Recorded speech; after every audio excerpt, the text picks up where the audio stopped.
আমলখি গাজৰ আৰু মূলাৰ আচাৰ বনালোঁ। এতিয়া যে পুৰঠ আমলখিবোৰ পোৱা যায়, যিকোনো চব্জিৰ লগতে আচাৰ থৈ সংৰক্ষণ কৰিব পাৰি।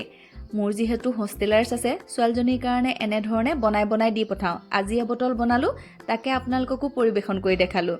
ষ্টিমাৰতে আমলখিখিনি সিজাই ল'লোঁ। এতিয়া মূলাৰ বাকলি গুচাম, গাজৰ চুজ এৰাম, আটাইবোৰ টুকুৰা টুকুৰকৈ কাটি ভালদৰে ধুই ধাই আকৌ পাতল পাতলকৈ কাটি ৰ'দত দিব লাগিব। এয়া গাজৰৰ অকল চুজখিনি এৰাই দিছোঁ। বহুত বেছি পৰিমাণে নাই লোৱা। আপোনালোকে যদি সৰহকৈ সংৰক্ষণ কৰিব বিচাৰে তেতিয়াহ'লে একে পদ্ধতিৰে কৰিব পাৰিব। মূলা আৰু গাজৰ ধুই লোৱাৰ পিছতে পাতল পাতলকৈ কাটিলোঁ আৰু আচাৰবিধ খাবলৈ কিন্তু বিৰাটেই সোৱাদ ভৰা হয়। এয়া একেধৰণে কাটি চোকা ৰ'দত এৰি দিম এতিয়া 2 ঘণ্টামান। এইফালে চালোঁ আমলখিখিনি সুন্দৰকৈ ফাট মেলিছে। সেয়াও হাতেৰে 3 ফালমান কৰি গুটিকেইটা এৰুৱাই পেলাই দিলোঁ। ইয়াতে লাগিব অকণমান নহৰু, আদা আৰু জলকীয়া মাত্ৰ মই 2 ডোখৰ কৰিহে দিছোঁ। এতিয়া মূলা আৰু গাজৰ লগতে একেলগতে দি দিলোঁ আমলখিখিনি। আকৌ 1 ঘণ্টামান ৰ'দত দিয়াৰ পিছতে এইফালে মছলা যা যোগাৰ কৰিবলৈ আহিলোঁ। চফ, মিঠি, জলকীয়া অকণমান সময় ভাজি দি দিলোঁ এচামুচ গোটা জিৰা।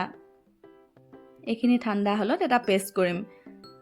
মিঠাতেল গৰম কৰিছোঁ প্ৰায়ে 2 কাপমান জোখাৰে। উতল আহিলত অকণমান উনি ভাৱ থাকোঁতে গেছৰ পৰা নমাই ল'লোঁ। এহেটা দিছোঁ নিমখ, এচামুচ দিছোঁ হালধি, তাতকৈ কম দিছোঁ ৰঙা গুড়া। সেইখিনি দিয়াৰ পিছতে এতিয়া মিক্সিত বটি লোৱা মছলাখিনি দিলোঁ। মছলাখিনি সংমিশ্ৰণটো ভালদৰে লৰাই এইফালে ৰ'দৰ ফালে চালোগৈ গৈ সুন্দৰকৈ পানী এৰিলে। অলপমানো পানী নাই, চাওকচোন ফৰফৰীয়া হ'ল।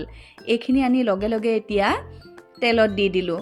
মছলাৰ সংমিশ্ৰণেৰে গোন্ধটো ইমান সুন্দৰ হয় নহয়। ভালদৰে লৰাই এতিয়া মই ইয়াতে ব্যৱহাৰ কৰিম আধা চামুচমান জোখাৰে ভিনেগাৰ।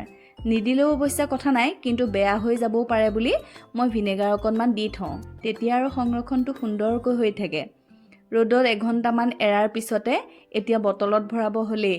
ৰ'দাই খাই থাকিব পাৰি। মই ছোৱালীক যিহেতু বনাই দি পঠাওঁ, এইবাৰ আপোনালোকৰ লগতো শ্বেয়াৰ কৰিলোঁ। এনেকৈ এবটল বনাই থ'বচোন।